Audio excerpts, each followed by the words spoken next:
Ғылым адамзат дамуына қадам жасайтын бірден-бір керек дүние. Бірақ адам шектен шыққан кезде ғылымды өте қауіпті етіп қолдануы мүмкін. Сәлем достар, бүгінгі Скаврон арнасының кезекті шығарылымынан тарихта болған және кейбір тыйым салынған ең қауіпті ғылыми эксперименттер туралы көретін боласыздар. ГМО деген сөзді естіген шығарсыздар. Ағылшыншадан аударғанда гені өзгерген организм. Мысалға алғанда сіз жеп жүрген жүгерілердің гені өзгерген. Жүгері ең басында кішкентай болған және дәнектер де аз болған.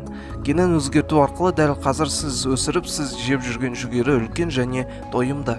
Дәл солай адамның да генін өзгертуге болады.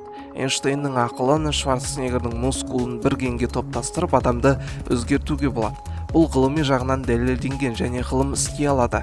Бірақ көшбасшы елдердің басшысы адамдар арасында теңсіздік болмасы үшін бұл экспериментке мүлдем тыйым салған. Тоқтың импульс арқылы организмнің етін қозғалта алатынын білеміз. Оны адамды тоғырған кезде де көріп жүрген боларсыз. Дәл осыны ескере отырып, европалық ғалым Джованни Алдини тоқ арқылы өлген адамның денесін тірілте алатынын дәлелдегісі келді. Осы мақсатпен Европаның түрлі елдерін аралап адамдарға көрсетіп шықты.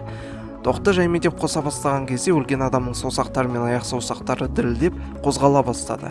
Тоқ күш арта бастаған кезде өлген адамның көзі ашылып тірілген сияқты болып көрінді. Тағы да тоқ күшін арттырған кезде өлген адам отыруға сәл-ақ қалды. Бұны көрген көрермендер адам тірілді деп ойлап қалған. Алайда бұл жай ғана тоқ күшінің адамның етіне әсері еді.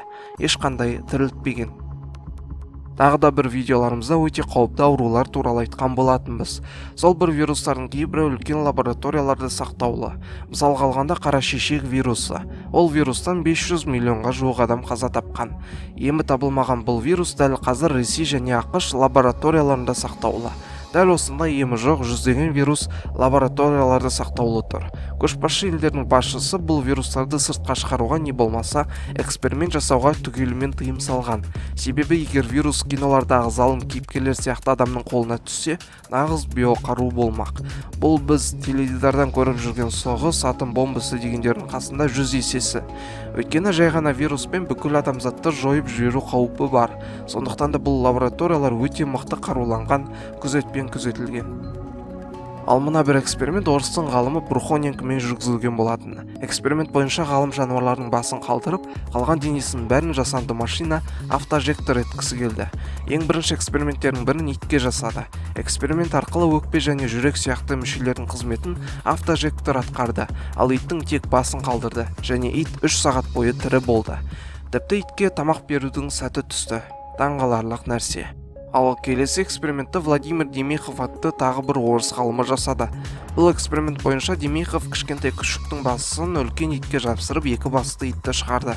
Оны тексеріп өмір сүре алатынын көрді. Бірақ Демихов экспериментті тоқтатуға мәжбүр болды. Өйткені мұндай аяусыз нәрсені көргісі келмеген еді. Бірақ бұл эксперименттер арқылы ғылым біршама алдыға жылжыды. Ағза мүшелерін адамнан адамға ауыстыруға болатынын дәлелдеді. Ал сіз жануармен эксперимент жасау дұрыс деп ойлайсыз ба? Өз пікіріңізді қалдырып лайк басып кетіңіз. Арнаға тіркеліп қоңыраушаны басуды ұмытпаңыз.